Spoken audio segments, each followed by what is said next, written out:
Hello दोस्तों, good morning. आप सभी का आपके यूट्यूब चैनल गौतम स्टडी अड्डा पे बहुत बहुत स्वागत है। तो दोस्तों, आज मैंने आपके लिए 14 जून 2020 का इंपॉर्टेंट करंट अफेयर्स लेकर आया हूं जो आपके एग्जाम में आ सकते हैं।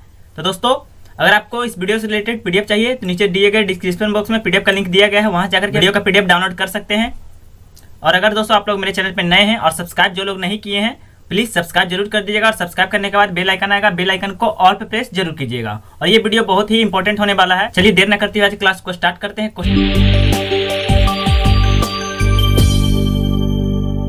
क्वेश्चन नंबर 1 देखते हैं।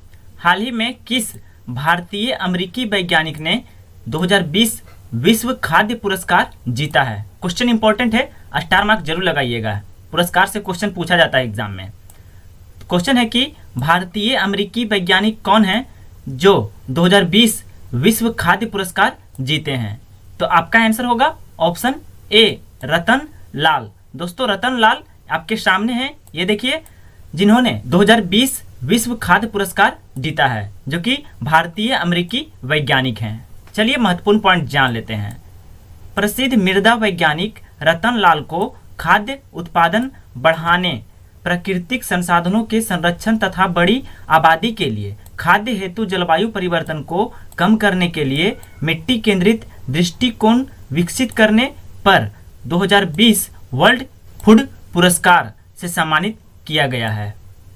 यह 1986 से WEP फाउंडेशन द्वारा दिया जाता है। याद रखिएगा, 1986 से दिया जा रहा है विश्व खाद्य पुरस्कार। इसका मिशन नवाचारों को बढ़ाना है और सभी के लिए भोजन की गुणवत्ता तथा उपलब्धता को लगातार बढ़ाने हेतु कार्रवाई को प्रेरित करना है। विजेताओं को $5 लाख मिलते हैं। मूल निवासी भारत के हैं रतनलाल और नागरिक हैं अमेरिका के। अब चलिए ऑप्शन की ओर चलते हैं। शोभा शेखर, आप लोग जानते होंगे, मैंने आपको पिछला क्वेश्चन में बताया था। शोभा शेखर, जिन्हें हाल ही में medal of the order of Australia पुरस्कार से सम्मानित किया गया है। ऑप्शन सी में है अनिल वलूरी। दोस्तों, अनिल वलूरी गूगल क्लाउड इंडिया के वरिष्ठ निदेशक के रूप में नियुक्त किए गए हैं। ऑप्शन डी में है राहुल श्रीवास्तव। दोस्तों, राहुल श्रीवास्तव को हाल ही में रोमानिया में भारत का अगला राजदूत नियुक्त किया गया है। चलिए नेक्स्ट क्वेश्चन देख लेते हैं। इतना जानकारी काफी आपको किसी भी चैनल पर नहीं मिलेगा, सिर्फ यही चैनल पर मिलेगा, गौतम स्टडी अड्डा पे। इसलिए अपने सभी दोस्तों को मेरे चैनल पे जरूर बताइएगा मेरे चैनल के बारे में, क्योंकि इस पे जो जानकारी मिलेगा वो किसी भी चैनल पे नहीं मिलता है। चलिए अगला क्वेश्चन देख लेते हैं। क्वेश्चन नंबर 2 है, हाल ही में किसने 95वें Indian chambers of commerce plenary सत्र को संबोधित किया? तो दोस्तों, कौन है जिन्होंने 95वें Indian chambers of commerce plenary सत्र को संबोधित किए हैं? तो आपका आंसर होगा option B, PM Narendra Modi. दोस्तों, प्रधानमंत्री श्री नरेंद्र मोदी जी ये आपके सामने हैं, जिन्होंने 95वें Indian chambers of commerce plenary सत्र को संबोधित किए हैं। आइए ये सत्र क्या है जान लेते हैं। प्रधानमंत्री नरेंद्र मोदी ने वीडियो कॉन्फ्रेंसिंग के माध्यम से Indian chambers of commerce ICC, जिसका फुल फॉर्म होता है इंडियन चैम्बर्स ऑफ कॉमर्स, के 95वें वार्षिक पूर्ण सत्र को संबोधित किया। स्विश्वसनीय भारत यानी आत्मनिर्भर भारत APMC अधिनियम में संशोधन, जैविक खेती, MSMEs micro small medium enterprises, वाणिज्य के क्षेत्र में अनुसंधान सत्र का मुख्य केंद्र थे। प्रधानमंत्री ने कंपनियों से ऐसे उत्पादन बढ़ाने का भी आग्रह किया जो मेड इन इंडिया लेकिन मेड फॉर द वर्ल्ड है। अब चलिए दोस्तों ICC के बारे में जान लेते हैं। ICC जिसका फुल फॉर्म होता है इंडियन चैम्बर्स ऑफ कॉमर्स, और इंडियन चैम्बर्स ऑफ कॉमर्स का स्थापना किया गया था 1925 ईस्वी को, और अध्यक्ष हैं मयंक जालान, और मुख्यालय है, हेडक्वार्टर है कोलकाता में। चलिए अब ऑप्शन की ओर चलते हैं। अमित शाह, दोस्तों गृह मंत्रालय के मंत्री हैं, और अमित शाह का चुनाव क्षेत्र कंस्टिट्यूएंसी है गांधीनगर। प्रधानमंत्री श्री नरेंद्र मोदी जी का कंस्टिट्यूएंसी है वाराणसी।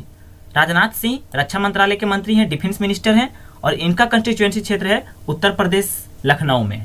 चलिए अगला क्वेश्चन देख लेते हैं। क्वेश्चन नंबर 3 है, नेचर इंडेक्स ने विज्ञान अनुसंधान उत्पादन में भारत को कितने स्थान पर रखा है? तो आपका आंसर होगा ऑप्शन सी 12वीं दोस्तों भारत को 12वें स्थान पर रखा है नेचर इंडेक्स ने विज्ञान अनुसंधान उत्पादन में। आइए महत्वपूर्ण पॉइंट जान लेते हैं। नेचर इंडेक्स टेबल 2020 को विज्ञान अनुसंधान उत्पादन में वैश्विक स्तर पर भारत को 12वें स्थान पर रखते हुए जारी किया गया है नेचर इंडेक्स। यूएसए ने चीन, जर्मनी, यूनाइटेड किंगडम और जापान के बाद पहले स्थान हासिल किया। दोस्तों नेचर इंडेक्स में पहला स्थान है यूएसए दोस्तों, संयुक्त राष्ट्र अमेरिका। सबसे ऊपर संस्थानों की सूची में CSIR council of scientific and industrial research को 160वीं रैंक मिली। उसके बाद IISc 184वां है इसका रैंक दोस्तों। IISc Indian institute of science Bengaluru. प्राकृतिक सूचकांक 82 उच्च गुणवत्ता वाले विज्ञान पत्रिकाओं के स्वतंत्र रूप से चयनित समूह में प्रकाशित शोध लेखों का एक डेटाबेस है। इसे स्प्रिंग नेचर ने लंदन में मुख्यालय के साथ संकलित किया है। दोस्तों ये जो चैनल है बहुत इंपॉर्टेंट चैनल है। इस पे आपको मैथ, रीजनिंग, जीके, जीएस और करंट अफेयर्स सारा मिल जाएगा रेलवे, एसएससी और बैंकिंग के लिए। इसलिए दोस्तों इस चैनल को जरूर से जरूर बढ़ाइए, प्रमोट कीजिए, हमारा हेल्प कीजिए इस चैनल को ग्रो करने में। सब्सक्राइब जरूर कर लीजिएगा और अपने दोस्तों को मेरे चैनल के बारे में जरूर बताइएगा। चलिए अगला क्वेश्चन देख लेते हैं। क्वेश्चन नंबर 4 है, उच्च शिक्षा संस्थानों के लिए भारत रैंकिंग 2020 जारी हुई। इसमें कौन सा इंजीनियरिंग श्रेणी संस्थान शीर्ष पर है? दोस्तों उच्च शिक्षा संस्थानों के लिए भारत ने रैंकिंग 2020 जारी किया है। इसमें कौन सा इंजीनियरिंग श्रेणी का संस्थान है जो कि शीर्ष स्थान पर है, टॉप पे है? तो आपका आंसर होगा ऑप्शन डी, IIT मद्रास। दोस्तों IIT मद्रास जो है इंजीनियरिंग श्रेणी का संस्थान है और उच्च शिक्षा संस्थानों की सूची में 2020 में टॉप पर है दोस्तों। केंद्रीय मानव संसाधन विकास मंत्री रमेश पोखरियाल निशंक ने नई दिल्ली में उच्च शिक्षा संस्थानों के लिए वस्तुतः भारत रैंकिंग 2020 जारी की। यह 5 प्रमुख मापदंडों और 10 श्रेणियों पर आधारित है और विभिन्न मापदंडों पर संस्थाओं को बेहतर बनाने में मदद करता है। IIT मद्रास इंजीनियरिंग श्रेणी में पहले स्थान पर है। विश्वविद्यालय की सूची में IISc Indian institute of science से रिलेटेड है, बेंगलुरु शीर्ष पर है दोस्तों। प्रबंधन श्रेणी में टॉपर है एम्स, IIMS अहमदाबाद और शीर्ष चिकित्सा श्रेणी में है तीसरी बार एम्स दोस्तों। चिकित्सा श्रेणी में तीसरा बार एम्स जो है टॉप पे है दोस्तों। और बाकी सारा कॉलेज है, शीर्ष कॉलेज है मिरांडा हाउस। और दोस्तों मैं आपको सारा का रैंक बता देता हूं। IISc Bengaluru Indian institute of science Bengaluru जो है QS वर्ल्ड यूनिवर्सिटी रैंकिंग 2021 में 185वें रैंक पर है दोस्तों। और IIT Delhi QS world university ranking 2021 में 193वें रैंक पर है। और IIT Kanpur QS world university ranking 2021 में 350वें रैंक पर है दोस्तों। चलिए इतना जानकारी काफी है, अगला क्वेश्चन देख लेते हैं। क्वेश्चन नंबर 5वां है, योजना आयोग के पूर्व सदस्य डॉक्टर A वैद्यनाथन का निधन कितने वर्ष की आयु में हो गया है? तो आपका आंसर होगा ऑप्शन ए, 88 वर्ष। दोस्तों 88 वर्ष की आयु में योजना आयोग के पूर्व सदस्य थे डॉक्टर A वैद्यनाथन। ये आपके सामने है जिनका निधन हो गया है। आइए महत्वपूर्ण पॉइंट जान लेते हैं।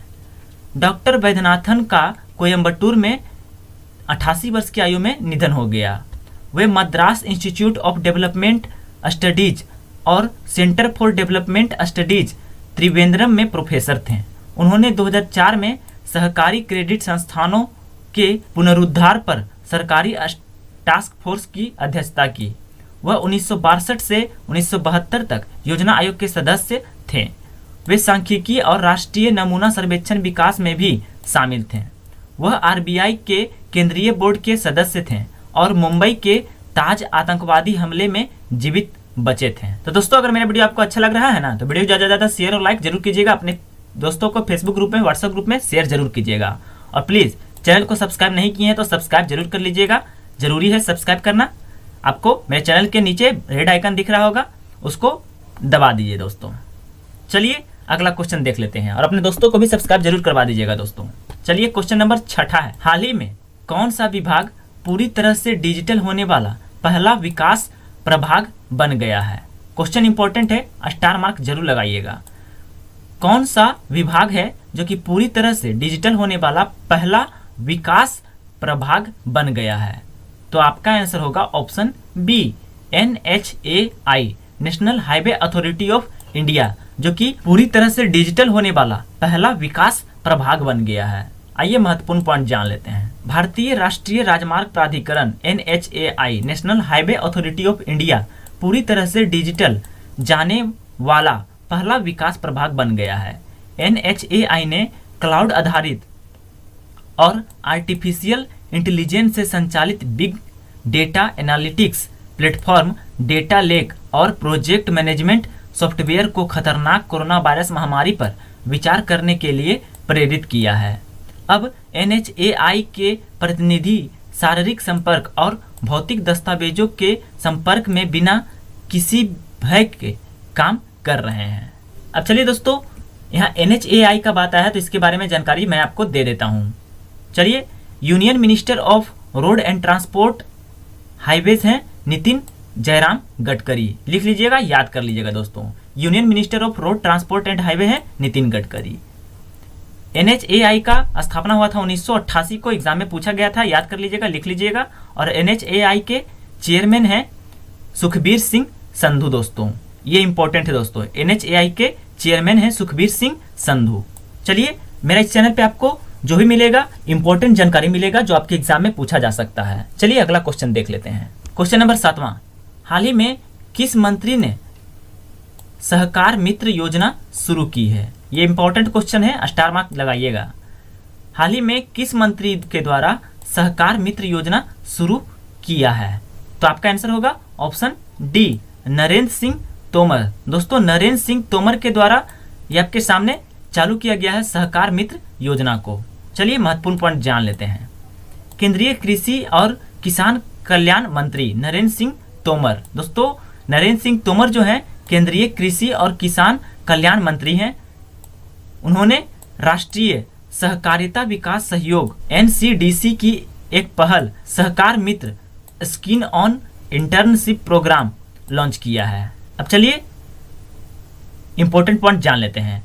Minister of state in the ministry of agriculture and farmers welfare हैं पुरुषोत्तम रूपाला। याद रख लीजिएगा, minister of state in the ministry of agriculture and farmers welfare हैं पुरुषोत्तम रूपाला।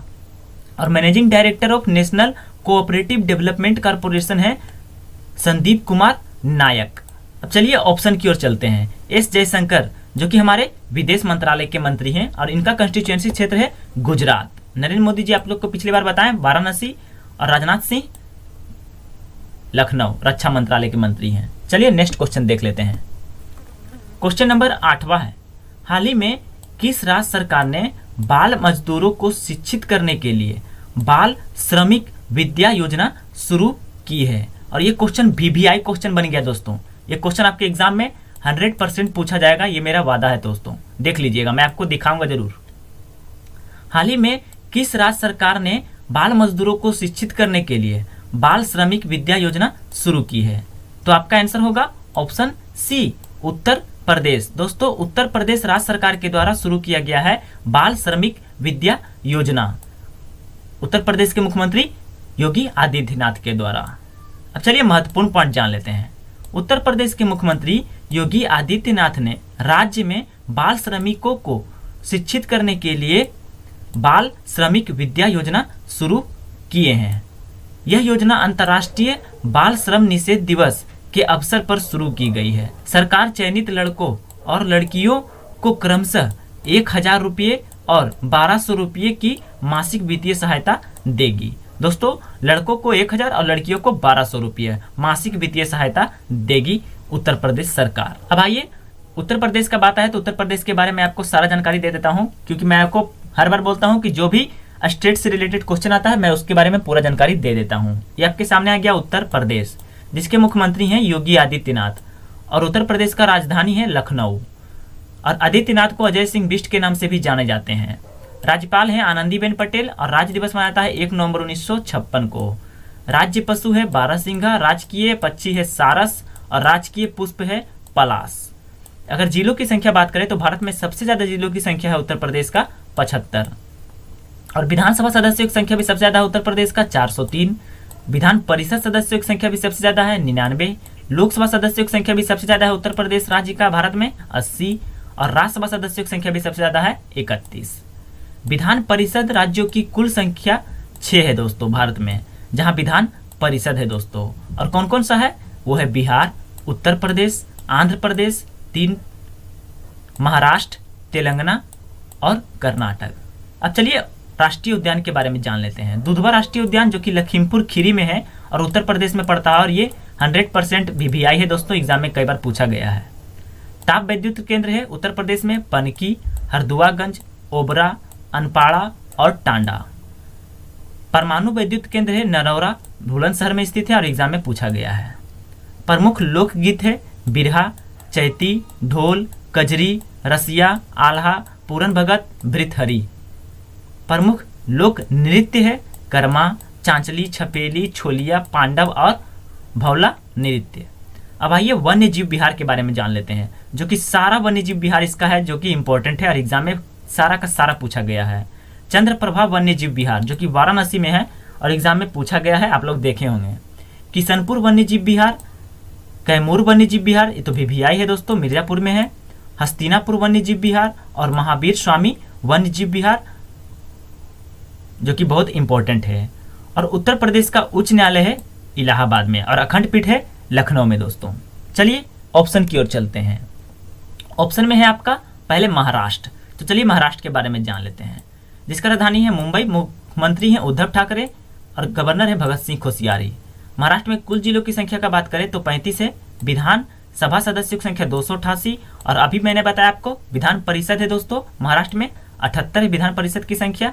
लोकसभा सदस्यों की संख्या 48 और राज्यसभा सदस्यों की संख्या 19 है। अब चलिए झारखंड का बात आया था।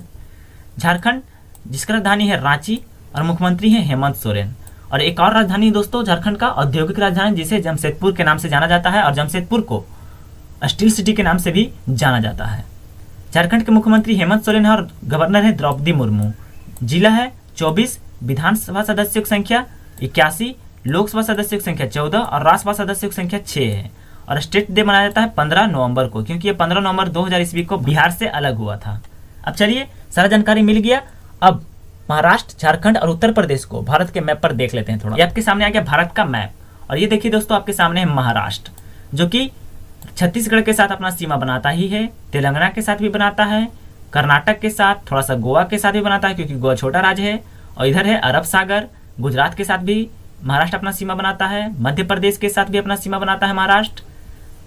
अब आइए देख लेते हैं झारखंड। ये आपके सामने दोस्तों झारखंड, जो कि पश्चिम बंगाल के साथ अपना सीमा बनाता ही है, उड़ीसा के साथ भी बनाता है, छत्तीसगढ़ के साथ भी बनाता है, उत्तर प्रदेश के साथ, और बिहार तो उसका पड़ोसी राज्य है ही दोस्तों। अब चलिए उत्तर प्रदेश देख लेते हैं। तो दोस्तों उत्तर प्रदेश जो है नेपाल देश के सिर्फ साथ अपना सीमा बनाता है, और बिहार के साथ तो अपना सीमा बनाता ही है, झारखंड के साथ, छत्तीसगढ़ के साथ, मध्य प्रदेश के साथ अपना सीमा बनाता है, राजस्थान के साथ, दिल्ली के साथ, हरियाणा के साथ और उत्तराखंड के साथ भी अपना सीमा बनाता है उत्तर प्रदेश। अब चलिए नेक्स्ट क्वेश्चन देख लेते हैं, जो कि क्वेश्चन नंबर 9 है दोस्तों। हाल ही में किस शहर की पुलिस ने महिलाओं के लिए स्त्री कार्यक्रम शुरू किया है? ये क्वेश्चन इंपॉर्टेंट हो जाता है, स्टार मार्क लगा लीजिएगा दोस्तों। किस शहर की पुलिस ने महिलाओं के लिए स्त्री कार्यक्रम शुरू किया है? तो आपका आंसर होगा ऑप्शन डी, हैदराबाद। दोस्तों हैदराबाद की पुलिस ने शुरू किया है स्त्री नामक कार्यक्रम महिलाओं की सुरक्षा के लिए। आइए महत्वपूर्ण पॉइंट जान लेते हैं। तेलंगाना में हैदराबाद सिटी पुलिस ने Hyderabad city security council HCSC के साथ मिलकर घरेलू हिंसा और दुर्व्यवहार की शिकार महिलाओं का समर्थन करने और उन्हें सशक्त बनाने के लिए रिस्पेक्ट, इनइक्वलिटी एंड एम्पावरमेंट स्त्री के माध्यम से एक कार्यक्रम शुरू किया है। आइए मैं आपको स्त्री का फुल फॉर्म बता देता हूं। S for sea, T for trims throw, R for respect, E for equality और E फॉर एम्पावरमेंट। तो टोटल हो गया sea trims throw respect, equality and empowerment. चलिए नेक्स्ट क्वेश्चन देख लेते हैं, जो कि आज का आखिरी और लास्ट क्वेश्चन है, क्वेश्चन नंबर 10।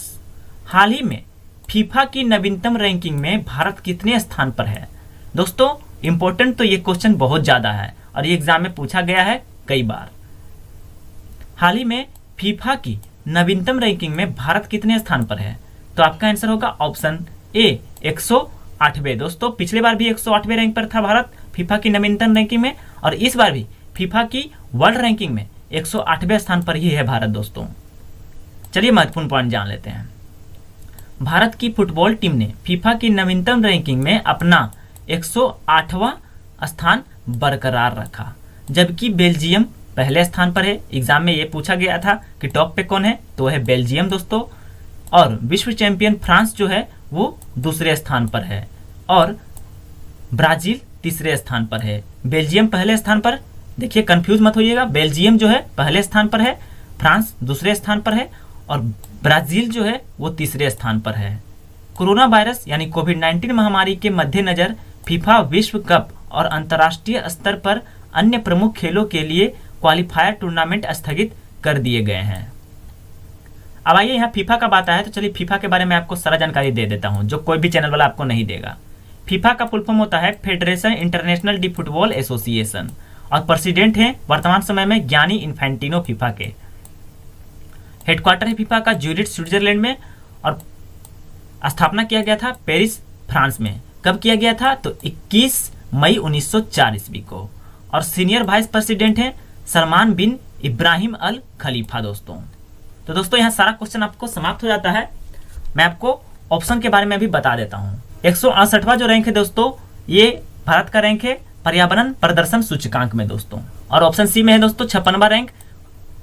कल भी मैंने आपको बताया था कोविड-19 सुरक्षा सूचकांक में है दोस्तों 56वां रैंक भारत का। दोस्तों मेरा वीडियो आपको कैसा लगा कमेंट जरूर कीजिएगा। अगर वीडियो अच्छा लगा तो वीडियो को ज़्यादा से ज़्यादा शेयर और लाइक अपने दोस्तों को फेसबुक ग्रुप में, व्हाट्सएप ग्रुप में शेयर जरूर कीजिएगा और लाइक जरूर कर दीजिएगा दोस्तों। और दोस्तों अगर आप लोग मेरे चैनल पे नए हैं और जो लोग सब्सक्राइब नहीं किए हैं प्लीज सब्सक्राइब जरूर कर दीजिएगा, सब्सक्राइब करके ही जाइएगा दोस्तों। थैंक यू दोस्तों, अपना ख्याल रखिएगा, कोरोना वायरस से बचे रहिएगा। Stay home stay safe.